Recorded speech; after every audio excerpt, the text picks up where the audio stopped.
ባህር ዝብል ኣምር ንኽግለጽ ስፍሕ ዝበለ ግዜን መጽናዕትን ዘድልዮ እኳ እንተኾነ ምስኡ ተኣሳሲሩ ብሕፅር ዝበለ ክረኣይ ዝከኣል ግን ለውጢ ኣብ ባህሪ እዩ።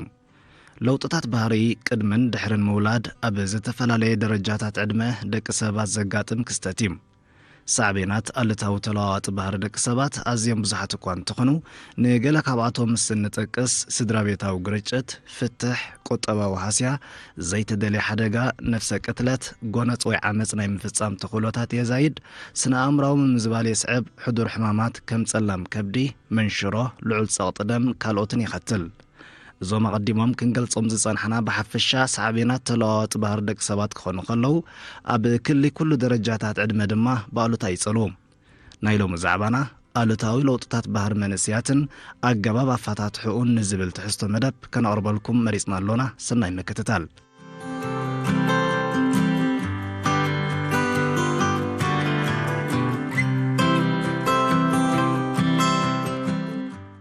ካብ ውዑይ ስድራ ቤት እንድሕር ተወሊድካ ውዑይ ናይ ምዃን ተኽእልኻ ልዑል እዩ። ካብ ጭኑቕ ስድራ ቤት ተወሊድካ ጭኑቕ ናይ ምዃን ተኽእሎ ልዑል እዩ። ካብ ዝሑላ ስድራ ቤት ተወሊድካ ካብ ኣጥቃዕ ባህሪ ዘለዎም ስድራ ቤት ተወሊድካ እዚ ከካሓደ ይከኣልኒ። ምክንያቱ እቲ ዘርኢ ሒዝካዮ ንስኻ ትውለድ ኢኻ ማለት እዩ። እዚ እቲ ሰብኣዊ መንነት ንብሎ ማለት እዩ። ከም ሰብ ዘብሎ ባህርያት ሒዝዎ እዩ ዝውለድ ማለት እዩ። እዚ ግን ልወጥ ድዩ እንድሕር ኢልና ሓቲትና ወይ ልወጥ ኣብ መስርሕ ናይ ዕብየት ብፍላይ ቅድሚ 14 ዓመት ቆልዓ ባህርያቱ ካብ ተዓባቢኡ ጀሚርካ ካብ ከባቢኡ ጀሚርካ ተስድራ ቤት ኣተሓሕዛ ልወጥ እዩ ማለት እዩ ሰብኣዊ መንነት።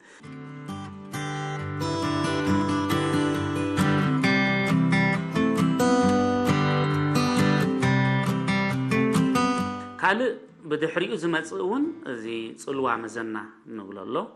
ምክንያቱ ኣብ መስርሕ ንሓደ ብፍላይ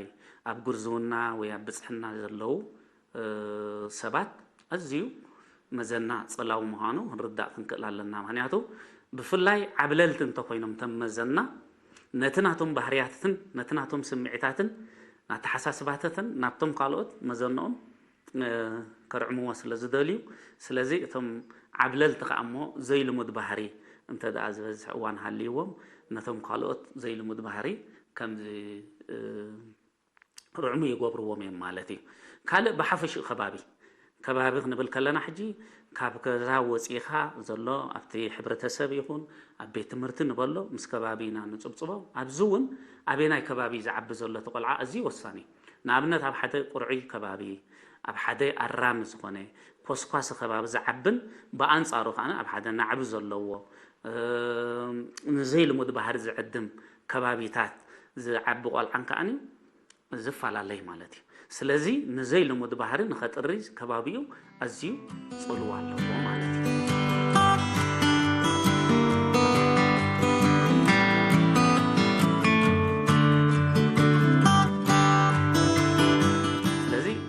ካብ ስድራ ጀሚራ ንብላ ዘለና ሕጂ መጀመርያ ብስድራ ትጀምር ማለት እዩ። ተቐዳመይቲ ቤት ትምህርቲ ንብላ ገዛ እያ ማለት እዩ። ተቐዳመይቲ መምህር ከዓኒ ኣደይ ዝብለካ ብዝኾነ ክንሪኦ ከለና ማለት እዩ። ስለዚ ኣብ ቅርዒቲ ስድራ ቤት ኣብ ሓንቲ ስምምዕ ዘለዎም ኮስኮስቲ ስድራ ኣረንቲ ስድራ ዝዓቢ ቆልዓ ወይ እውን መጠኑ ዝሓለፈ ክንክን ዘለዎ መጠኑ ዝሓለፈ ዕብለላ ዝዓቢ ቆልዓን ዝተፈላለየ ማለት እዩ። ካብ መጠን ንላዕሊ እውን ክንክን ንዘይልሙድ ባህሪ ይዕኒ ማለት እዩ። ምክንያቱ ኩሉ ነገር ክዓቢ ከሎ ንእሽተይ ኣብ ብፅሕና ዘሎ ማለት እዩ። ቅድሚኡ ክዓቢ ከሎ ኩሉ ተማልኣሉ እንተደኣ ኮንካ ኩሉ ትገብረሉ እንድሕር ኮንካ ከባቢኡ እንድሕር ዘይፍትሽ ኮይኑ ፈጠራውነት እንድሕር ዘይማዕብል ኮይኑ እዚ ንባዕሉ ፅቡቕን ክፉኡን ከየለለየ ወይ ንፅቡቕ ጥራሕ ፈሊጡ ዝኸይድ እንድሕር ኮይኑ እንዳዓበየ ምስ ከደ ዳሕራይ እቲ ኣሉታዊ ንብሎ ነገራት እንድሕር ኣጋጢሞ ክፃውሮ ይክእልኒ ወይ ከዓ ክፈትሖ ስለዘይክእል ስለዘይፈልጦ ንዘይልሙድ ባህሪ ይዕድሞ እዩ ማለት እዩ። ብኣንጻሩ ከዓኒ በቲ ሓደ ከዓ መጠኑ ዝሓለፈ ዕብለላ ተጨኪኑ ዝዓልኒ ብውርደት ብሕፍረት ብፀርፊ ብኣካላዊ መቕፃዕቲ ዝዓቢ ቆልዓ እውን ብኣንጻሩ እንታይ ይኸውን ማለት እዩ ንሕማቕ ነገር ሕማቕ ባህርያት ንኸጥሪ ይዝዕድም እዩ ማለት እዩ።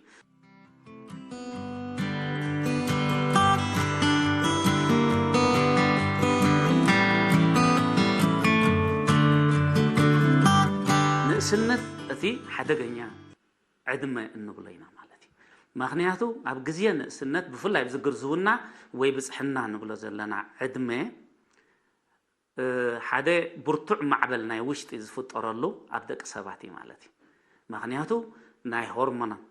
ለውጥታት ዝመፀሉ ቁልጡፍ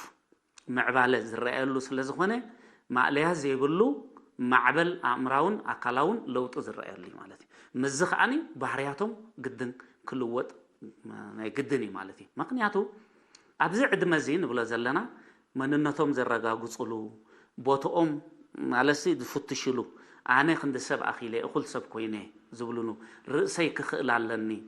ዕርክነት ክሃንፅ ኣለኒ ክንዲ ሰብ ኢለ ዝብሉሉ ዕድመ እዩ ማለት እዩ ስለዚ ኣብዚ ዕድመ እዚ ምስቶም ወለዲ ወይ ምስ መምሃራን ወይ ምስ ከባቢኦም ኣብ ግጭት ፍጠር ማለት እዩ ስለዚ ተደጋጥመካ ሕጂን ኣብ ዘፈታታሕ ሽግር ዝውን ብኣለታዊ ፈታታሕ እንድሕር ኮይኑ ንዘይልሙድ ባህሪ ዝያዳ ይዕደሙ ማለት እዩ ንባዕሉ እቶም መንእሰያት ንብሎም ዘለና ወይ ኣብ ብፅሕና ብግርዝውና ዘለው ገሊኦም ንነፍሶም ከም ዓብ ሰብ ይሓስቡዋ ኣነ ኣኺለ ኩሉ ክገብር ክእል እየ ውድየ ዝብል ገና ትዕድመኦም ከይኣኸለ ሓላፍነት ከይተሰከሙ ከለው ግን ምስቲ ዘለዎም ንብሎ ዘለና ውሽጣዊ ለውጥታት ክንዲ እኹል ሰብ ኮይነ ይብሉ እሞ ስለዚ ምስቶም ካልኦት ሰባት እንታይ ኣብ ግጭት ይኣትዉ ማለት እዩ ብኣንጻሩ ከዓ ገሊኦም ከዓ እንታይ ይኾኑ ከም ንእሽተይ ገይሮም ይወስድዋ እሞ ነቲ ክገብርዎ ዝኽእሉን ክሓስብዎ ዝግብኦምን ኣይሓስቡን ምስቶም ካልኦት ሰባት ከዓ ኣብ ግጭት ይኣትዉ ማለት እዩ ሕጂ ብሓፈሽኡ ክንሪኦ ከለና ብዙሓት ፀገማት እዮም ዘለው ኣብ መንእሰያት ሓደ ኣብ ግርዝውናን ወይ ብፅሕናን ምስ ነፍሰ ቅትለት ዝተኣሳሰር ንኣብነት እዚ ንብሎ ዘለና ሕጂ ናይ ሆርሞናዊ ለውጢ ቁልጡፍ ነቲ መንእሰይ ንሓደጋ ዝተቃልዐ እዩ ዝገብሮ ማለት እዩ ኣብዚ ዕድመ እዚ ሕጂ ንኣብነት ክንሪኦ ከለና ኣብ ደቂ ኣንስትዮ ኤስትሮጂን ሆርሞን ንኣብነት ብብዝሒ ዝመፀሉ ዕድመ ኣብ ግዜ ግርዝውና ማለት እዩ ኣብ ደቂ ተባዕትዮ ከዓኒ እዚ ቴስቶስትሮን ንብሎ ማለት እዩ ምክንያቱ ሰብኣይ ከም ሰብኣይ ኮይነ ዘብሎ ኤስትሮጂን ከዓ ነታ ጓል ኣንስተይቲ ሰበይቲ ከም ሰበይቲ ኮይነ ትብለና ስለዚ ኣብዚ ዕድመ እዚ ብፍላይ ደቂ ኣንስትዮ ኣብ 15 ዕድሚአን ኣብቲ ዝለዓለ ደረጃ ዝበፅሓሉ እዩ እዚ ነዝዕ እዚ ማለት እዩ ኣብ ደቂ ተባዕትዮ ከዓ ኣብ 18 ዕድሚኦም ኣብ ዝለዓለ ዝበፅሓሉ ማለት ስለዚ ይደፋፍኦም እዩ ማለት እዩ ውሽጣዊ ድርኺት ኣለዎ ነዚ ንገብሮ ሕጂ ኣብዚ ድመፅእ እንታይ እዩ ነቲ ዝሓስብዎን ከምቲ ዝገብርዎን ከምቲ ዝደልይዎን እንተዘይረኺቦም ነቲ ናብ ነፍሲ ቅትለት ዘምርሕ እውን ንሱ እዩ ማለት እዩ ካልእ ኣብዚ ዕድመ እዚ ንባዕሉ ከመተሓሳስባ ኣነ ክንዲ ሰብ ኣኺለ ስለዚ ሰብኣይ ኮይነ ወይ ከዓ ሰበይቲ ኮይነ ኣብ ዝብልሉ እውን ንዝኾነ ንፆታዊ ንጥፈታት ይደፋፍኡ ማለት እዩ ፆታዊ ንጥፈታት ስለዚ ገና ኣይበሰሉን ኣይኣኸሉን ንሳቶም እዮም ምስቲ ዘለዎም ውሽጣዊ ድርኺት ክንዲ ሰብ ኣኺለ ዝብሎም ዘለዎም እቲ ዕድመ ኣይኸለን ስለዚ ብዚ ካልእ ጥንሲ ከጋጥም ይኽእል እዩ ዘይተደልየ ጥንሲ የጋጥም እሞ ንክልቲኦም እዩ ከዓ ዘፀሉ ነታ ጓል ኣንስተይትን ወዲ ተባዕታይ ንሱ ኣብ ከኣልየሉ ዝኽእል ሓዳር ናብራ ኣይበፅሐን ንሳ እውን እኹል ዕድመ ኣይበፅሐትን ስለዚ ዝከጋጥም ከሎ ባህርያት ናይዞም ኣብ ግርዝውና ወይ ከዓ ኣብ ኣባፅሕ ዘለዎ ክቅየር ልሙድ እዩ ማለት እዩ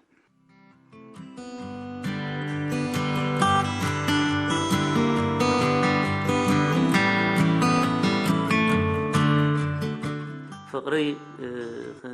ንዕርክነት ክገብር ክእል እየ ክንዲ ሰብ ኣኺለ ኣነ እኹል እየ ነብሰይ ክኽእል ይኽእል እየ ክውስን ይኽእል እየ ስለዚ ከፍቅር ይኽእል እየ ዋላ ሓንቲ ንዝምድና ዝያዳ ዘተባብዕ ድፍኢት ይመፅእ ማለት እዩ ብዛዕት መዚ ስለዚ ብዚ ከዓ እንድሕሪ መፅኡ እቲ ሕብረተሰብ እቲ ስድራ እቲ ቤት ትምህርቲ ነዚኦም ከፅልቀሎም እንተዘይክኢሉ ከዓኒ ኣብ ምንታይ ይቅየር ማለት እዩ ናብ ዘይልሙድ ባህሪ ይኸይድ ማለት እዩ ምግጫዊ ይፍጠር ማለት እዩ ምግጫዊ ይፍጠር ኣብዚ እዋን እዚ ግን ዝዓበየ ካልእ ፀገማት ኣብ መንእሰያት ወይ ንባህርያዊ ፀገማት ዘቃልዕ ዘሎ እዞም ኣወለፍቲ ባእታታት ንብሎም ማለት እዩ ኣወለፍቲ ባእታታት ቀሊል ኣይኮን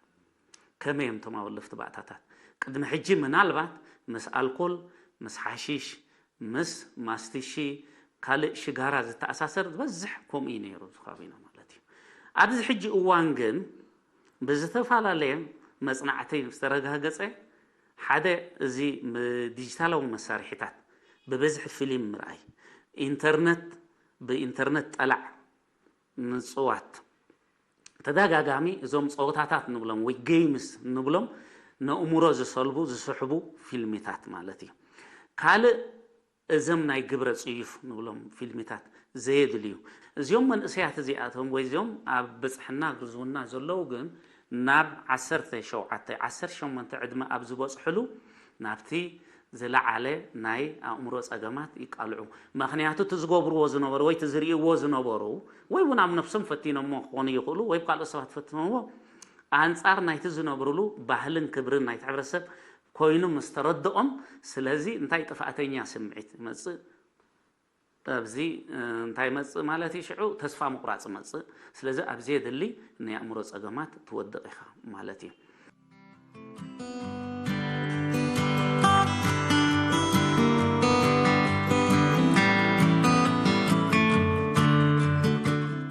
ንኣብነት መመላኽዒታት ንበልና ኣከዳድና ጀሚርካ ኩሉ ዝግበር እዚኦም ኮስሞቲክስ ንኣብነት መመላኽዒታት ንጥቀሙ እዚ ንባዕሉ ንባህሪ ይቀይር ንባዕሉ ሕጂ እውን እቲ ዘሎ ጥረ ነገር ኣብ መመላኽዒታት ዘሎ ንውሽጢ ናብ ኣካላት ከም ዝኣቱ ኮይኑ ይስራሕ ዘሎ ማለት ስለዚ ነቲ ናይ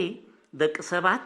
ብፍላይ ከኣነ መንእሰያት ናይ ምጽዋር ዓቕሞም የዳኽሞም ማለት እዩ ናይ ምጽዋር ዓቕሙ ተደኺቡ ከኣነ እቲ ሰብ ብቐሊሉ ይሓርቕ ብቐሊሉ ቁጥዕ ይኸውን ብቐሊሉ ሕዝን ኩነታ ኣእምሮ ይህሉ ስለዚ ናይ ምጽዋር ዓቕሙ ተደኺሙ ንኹሉ ንኣካላውን ኣእምራውን ሕማም ከዓ ዝተቃልዐ ዝኸውን ማለት እዩ ስለዚ እዚ ንብሎ ዘለና ሕጂ መመላኽዒታት ኣከዳድና ምስ ዕድሜኻ ዘይከይድ ንኣብነት ተምሃራይ እንታይ ክኽደን ኣለዎ እንታይ ክገብር ክኽእል ኣለዎ ምስ ዕድሜኡ ንኣብነት ዘየድሊ ኣከዳድና ወይ ነተዓዛይባካ ዘይምቹእ ምዃን ንባዕሉ ሓደ ዘይልሙድ ባህሪ ማለት እዩ ምክንያቱ እቲ ትነብረሉ ሕብረተሰብ ባህልን ክብርን ኣለዎ ማለት እዩ ነቲ ባህልን ክብርን ሲዕቡ ዘይከይድ እንድሕር ኮይኑ ንዕኡ ዝግህዝ ተኮይኑ ከምስብ ዘይልሙድ ባህሪ ኣለዎ ማለት እዩ ወይ ከዓ ባህሩ ተለዊጡለዎ ማለት እዩ ስለዚ ሓንቲ ካብዞም ሕጂ ትቐንዲ ከም ጠንቂ ናይ መንእሰያት ባህሪ ኮይኑ ዘሎ እዚ መመላኽዒታት እዩ ማለት እዩ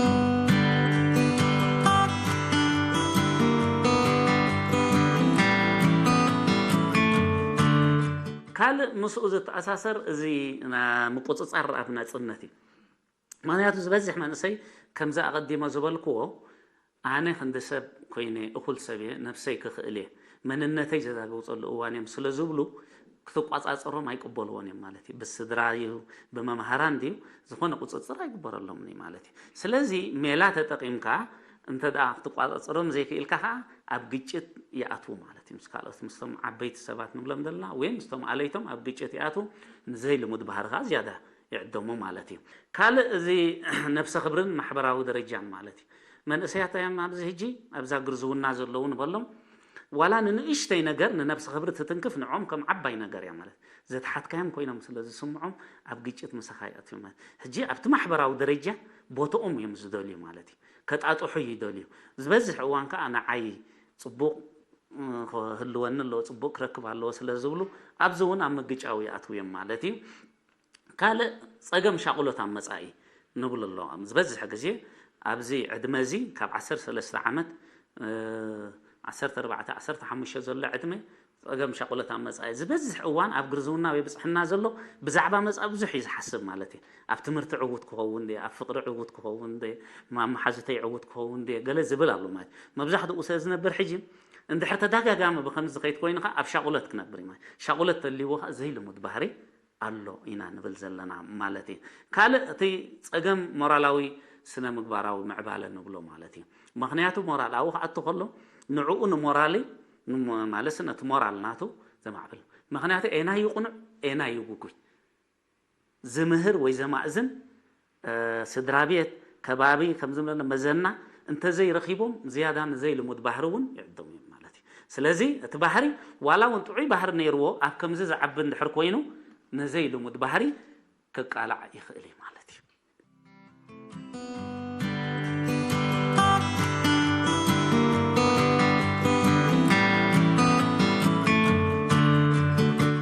እዞም ኣቐዲሞም ክገለጹ ዝጸንሑ ጥንቅታት ኣልታዊ ለውጢ ባህሪ ዘለዎም መፍትሒታት ክንርኢና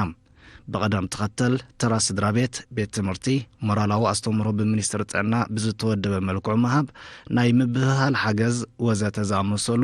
ንዘጋጥሙ ፀገማት ኣብ ምፍታሕ ዝለዓለ እጃም ኣለዎም እወ ዝኽሉ ክንብለ ፀናሕና ሕጂ መጀመርያ እንታይ እያ ቀዳመይቲ ቤት ትምህርቲ ገዛ ኢና ኢልና ኣለና ማለት እዩ تقدميت ممهرك أديها مالتي أبزين حجي تقدميت تاجزا خم بيت مرت تتقيم الله تهدخ خم ممهر حجي بحفشوا قصدر بيت مالتي نحن بلدلنا مخنياتو تمحبراوي هوت انتاي يقنع انتاي يقوي انتاي يقبر انتاي يقبرن مسمن انتاي تزارب قانقوا تمعبللو أمراوي سمعتاو معباله زهنو صلو زياده كبيات يجمر مالتي أبجزاي سلازي مخنياتو نسمعت زصلو سمعت زي قواصاصر كمتي عنتو أقديمه زبلكوون انت دا نحد سب بمفررح بصرفي زعب خوينو كل غزي أمرون سمعتون يتنكفي مالتي زي سلازي قاب جزاي تجمر مالتي كاو جمرنا نابي يخيط كذا والعز قاب جزا ندحريلنا أبيت تمرت مالتي سلازي حنت قرعيت بيت تمرتي معناته عدمي أبقمت اتيا كل تتواصل ديسبلمنا وسقمتي أتم ههرا أتم حبرهون سمعتهون مداينا يتقلعا ون طوعي كوين نقعب بقاني كلا أيتي تبيت تمرتي مالتي تتخيد مالتي سلازي أبزنت أي كله الله مالتي أما خرت تمهارو كله تزبل أي مالتي مخنياتو قم تدبلنا يوم سبعو من النت مساحة مسؤوم زولد مسؤوم زمز سلازخونه زخونه صقمتنا امنت مطونه زحلفه وعز الله مطونه زحلفه فرح زلو مطونه زحلفه اتقع بحر زلو قلعه كل يخلي سلازم مخريه اليوم يبز مالتي بزي زخونه مدهايت بمخري كفتح يخلي سلازي اما خرت تمهارو مهلاو تزبل صيتا بيت تمرتي مالتي كال طعناون صوتاون استمرو مهب نبحريات نايزم نبلوم زلنا اب غرزونا وي بصحنا زلو أزيو حقازي مالتي مورالاو استمهرو قليل يكونن مالتي مسباهلين لمدن كبرن نايت حبرت سبز تأساسر اينا يغوغوي اينا يقنع اندافلو تخيت كخلالو مال حدا ابعبيت زلو كلتيو الوتاون اونتاون فريق خعبلو مخنياتو الوتاو طرح دفلط تخوينو نتا اونتاو يفلطوني تزتغبرو كله التاوي مالتي اونتاو طرح فليط زعب تخوينو نتا التاو يفلطوني نينا يخمزة تجبرون مهنياتو ألتاوي تحساس بألتاو سمعي تجبرات تجاتيمهم فتحي كلين سلازي كم قلعة تعي كوين عبد حر كوينو كلتي يقفل طلو شعو إذا ألتاوي أي تجبرني إذا أونتاوي خاطر تجبره بحرياتي لك قطعبي خلقها تزحش مالتي قال انتايو نايم بحال حجز مبحال حجز أزياء قداسي مالتي مسؤول توسخي زنايم بحال نقول لهم سمرحوا بزحان نمن أسيات كهان زخل